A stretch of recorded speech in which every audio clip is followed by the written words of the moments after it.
आबादी की लैंड होगी तो उस गरीब की परिवार की महिला सदस्य के नाम पे वो दर्ज होगा और उसका मालिकाना अधिकार उसको मिलेगा। उसके नाम पे वो बैंक से जाके कर्ज भी ले सकती है। लेकिन अगर उस आबादी की लैंड पर या किसी सरकारी लैंड पर कोई माफिया कब्जा करके जबरदस्ती उसको मॉल बना करके या कोई वसूली का अड्डा बना करके उसके माध्यम से अनैतिक और अवैध गतिविधियों का संचालन करके कोई छांगुर जैसा व्यक्ति वहां पे अनैतिक गतिविधियों का संचालन करेगा तो उस पर बुलडोजर भी चलेगा, उसको भी कोई रोक नहीं सकता।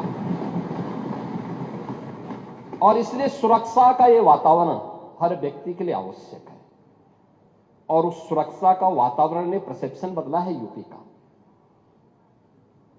पूरे यूपी की सुरक्षा के इस वातावरण पर आज हर व्यक्ति कह सकता है कि आज यूपी में इन्वेस्टमेंट आ रहा है।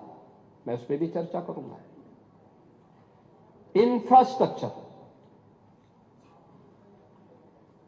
इंफ्रास्ट्रक्चर कैसे होना चाहिए, 2017 के पहले क्या स्थिति थी और 2017 के बाद क्या है।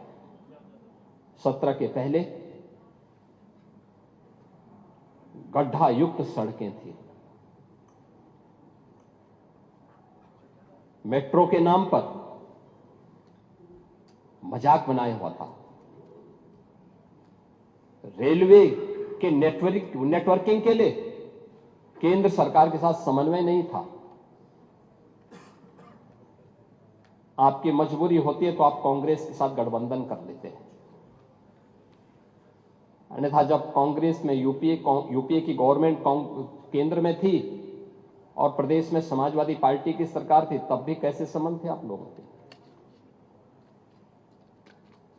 यानी मजबूरी के नाम आपके संबंध थे, अन्यथा आप लोग किस प्रकार की अराजकता फैलाते थे किसी से छुपा हुआ नहीं है।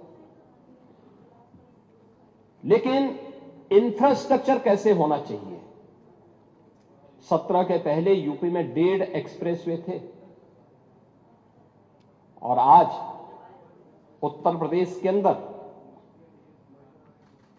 22 एक्सप्रेसवे और देश के अंदर अगर ये सभी 22 के 22 बन जाए तो 60% एक्सप्रेसवे पर अकेले यूपी का कब्जा होगा। अकेले यूपी, देश के अंदर जितने एक्सप्रेसवे होंगे उसमें 60% यूपी के पास।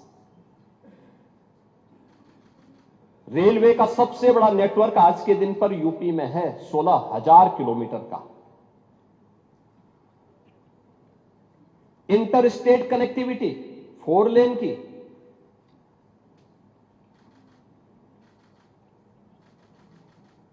मेट्रो सिटी यूपी, देश के अंदर सबसे अधिक मेट्रो यूपी के अंदर, देश के अंदर सबसे अधिक एयरपोर्ट। 2017 के पहले यूपी के अंदर एयरपोर्ट की संख्या बहुत कम थी, उनमें से 2 संचालित थे, 2 आंशिक रूप से संचालित थे। आज 16 एयरपोर्ट संचालित हैं और उनमें से 4 इंटरनेशनल एयरपोर्ट हैं और 5वां इंटरनेशनल एयरपोर्ट जो भारत का सबसे बड़ा एयरपोर्ट है वह जेवर में नोएडा इंटरनेशनल एयरपोर्ट के रूप में अगले महीने संचालित होने जा रहा है। ये है उत्तर प्रदेश की स्पीड। उस समय हरेक तबके में असुरक्षा का वातावरण था, प्रदेश की छवि अराजकता की थी, अस्थिरता की थी। और आज रूल ऑफ लॉ आज यूपी के अंदर है, कोई सांप्रदायिक दंगा नहीं है। दंगाई दंगा कैसे होता है और दंगाई का उपचार कैसे होना है, हाँ, तो बरेली के मौलाना से पूछ लो। अब यहां न कर्फ्यू है न दंगा है, अब यूपी में सब चंगा है। यह है नया यूपी। महोदय, हम लोगों ने पुलिस की अवस्थापना, यानी अगर भर्ती की है, उनकी ट्रेनिंग अच्छी की है तो उनकी अवस्थापना सुविधाओं को बढ़ाया है। अब खपरेल के बैरक नहीं है, आप किसी भी जिले में जाएंगे जो सबसे हाई राइज बिल्डिंग होगी वो यूपी पुलिस की कार्मिकों के लिए बैरक होंगे। आखिर वो सभी नौजवान तो यूपी के अंदर के ही रहने वाले हैं, किसी न किसी के परिवार के होंगे सदस्य। ये मानवीय संवेदना का भाव पहले था, आज नहीं है। आज उनके साथ वही सद्भाव के साथ, सम्मान के साथ सरकार व्यवहार करती है। सरकार ने रिफॉर्म के पहली बार यूपी में पुलिस कमिश्नरेट सिस्टम लागू हुआ। 7 जिले आज उससे पूरी तरह आगे बढ़ चुके हैं। मॉडर्न पुलिसिंग, साइबर थाना और फॉरेंसिक इंस्टीट्यूट ये आज यूपी की पहचान बन रही है। यूपी जैसे राज्य में इतनी फर्टाइल लैंड, इतना अच्छा जल संसाधन, लेकिन टेक्नोलॉजी नहीं देते थे, अच्छा सीड नहीं देते थे। कल किसान दिवस था। किसानों के मसीहा चौधरी चरण सिंह जी के 123वीं जयंती के अवसर पर एक कार्यक्रम विधान भवन के सामने भी हुआ था, और मैं समझता था कि नेता प्रतिपक्ष और हमारे विरोधी दल के भी सदस्य उसमें भाग लेंगे, क्योंकि चौधरी साहब तो प्रदेश के नेता थे, देश के नेता थे। आप उस कार्यक्रम में नहीं थे, आएंगे भी नहीं आप लोग, क्योंकि आप लोग तो हर एक कार्य को आप वोट बैंक के नजरिए से देखते हैं। आपकी नियत है, आप किसान को वोट बैंक की नजर से देखते हैं, इसलिए कुछ किए नहीं। आप दलितों को वोट बैंक की निगाह से देखते हैं, इसलिए कुछ बोलते नहीं। इसलिए मैं कह रहा हूं ना, देखो बांग्लादेश में एक दलित नौजवान को कैसे जला दिया गया।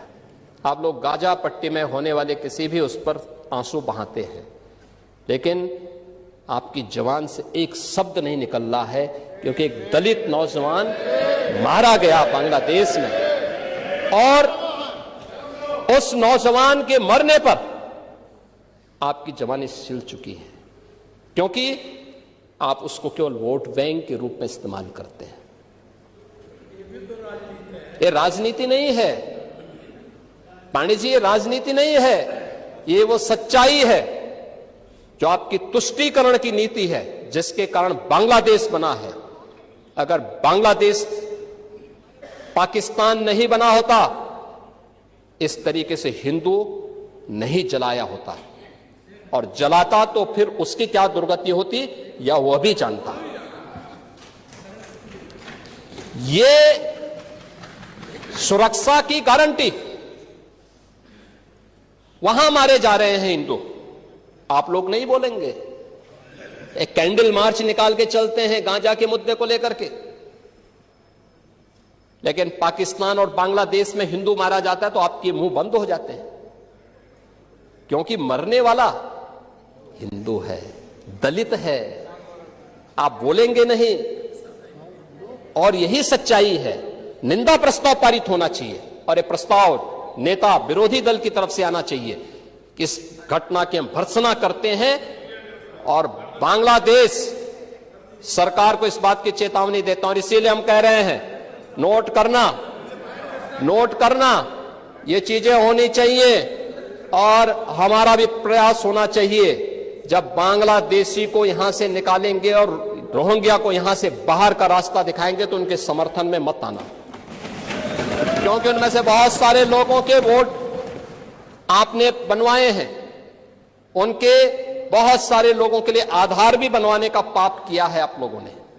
इसलिए इन चीजों को ध्यान में रखना, और एक एक चीज की स्क्रीनिंग होगी, बहुत प्रभावी कार्रवाई करेंगे। हमारे ही देश में रह करके ही हमारे लोगों के खिलाफ अपराध, और वहां पे निर्दोष हिंदुओं पर अत्याचार करोगे, निर्दोष सिखों पे अत्याचार करोगे, ये स्वीकार्य नहीं हो सकता है।